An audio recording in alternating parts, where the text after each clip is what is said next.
Pendirian seorang ahlul ma'rifat ialah tak ragu akan akidahnya dan tak pernah berubah walaupun difakirkan orang. Mereka rela mati daripada berubah keyakinannya. Mati adalah jalan yang terbaik dari semua jalan yang baik. Seorang ahlul ma'rifat tak pernah luntur walaupun dihujani dengan hujan fitnah. Kata-kata sesat dan kafir dianggapnya sebuah nyanyian seorang sufi yang sedang rindu kepada kekasihnya.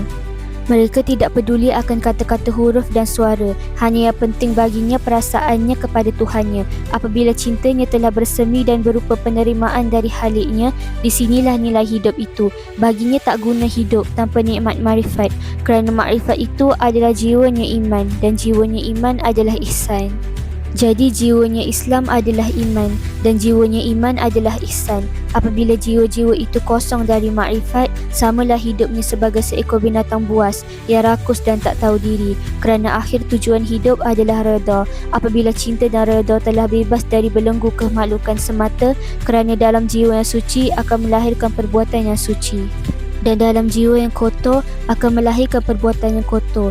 Dan tentang kata-kata suci dan kotor ini tak usah difikirkan lagi, kerana bagi anda semua suci, semua halal, semua baik.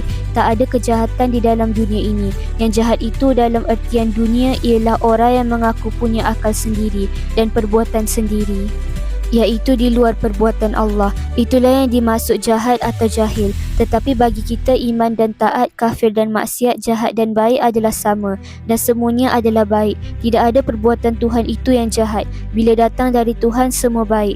Jadi pendirian seorang ahlul hakikat atau hakikat semata ialah benar-benar sudah bersih dari kesyirikan, menyatakan setiap perbuatan adalah baik, setiap gerak dan gerinya ibadat, setiap nafas keluar masuk zikir, jelasnya adalah gerak dan adalah puji, iaitu ingat.